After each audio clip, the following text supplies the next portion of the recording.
Assalamualaikum warahmatullahi wabarakatuh. Alhamdulillahirabbil alamin wassalatu wassalamu ala Rasulillah wa ala alihi washabbihi ajmain. Alhamdulillah, kita sudah berada di hari ketiga Ramadan. Apa yang Anda rasakan di hari ketiga ini?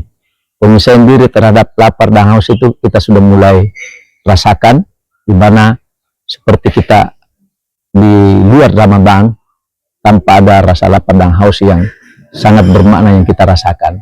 Seperti kita tahu, ada perbedaan lapar di siang hari Ramadan dengan lapar ketika kita di luar Ramadan pada saat kita butuh makanan. Lapar di luar Ramadan pada hakikatnya bukanlah sebuah lapar yang bisa membuat kita tersiksa ketika kita sudah mampu menyelesaikan diri dengan kondisi di siang hari Ramadan. Anda bisa bayangkan, mari saya gambarkan sedikit. Ketika di setiap hari di luar Ramadan kita makan, mulai dari makan jam 7, misalnya Anda makan nasi kuning 1 piring 2 piring, maka apa yang terjadi? Setiap proses makanan yang masuk dalam tubuh kita itu membutuhkan waktu 8 jam hingga dia habis dicerna lewat proses metabolisme yang terjadi dalam tubuh kita. Maka pada saat jam 7 kita makan, masuklah makanan itu di lambung kita. Kita tahu lambung memproses makanan sambil mengeluarkan enzim-enzim untuk menghancurkan makanan-makanan itu menjadi zat gizi. Itu terjadi selama 4 jam. Artinya dari jam 7 sampai jam 11 makanan dicerna, makanan diproses di lambung. Selepas di lambung, makanan kemudian turun secara perlahan ke intestin yang kita sebut usus halus, dimulai dari duodenum, ileum, ileum. Kita sebut di sini adalah proses absorpsi atau penyerapan.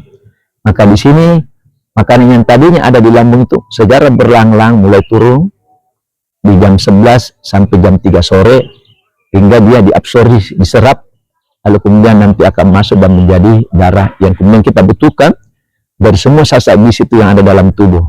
Maka itulah kenapa kita harus makan, karena dari makanan itulah kebutuhan kita akan berbagai zat gizi, baik makronutrien maupun mikronutrien itu kita peroleh dari makanan. Nah, selepas sampai jam 3, maka kemudian makanan yang tadi ada di usus halus itu mulai turun ke kolon, ya, ke usus besar. Nah, di sini terjadi pengosongan. Biasanya jam 12 kita sudah mulai lapar. Itu wajar karena lambung kita sudah habis.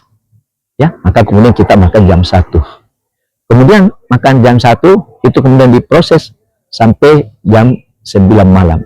Bayangkan perut belum selesai melakukan proses pencernaan, ya, kemudian dia sudah makan siang. Terjadi lagi kembali makanan itu diproses sampai jam malam. Nah, inilah yang terjadi terus menerus. Insyaallah saya akan sambung lagi nanti apa yang terjadi setelah seperti itu terjadi dalam diri kita. Demikian, assalamualaikum warahmatullahi wabarakatuh.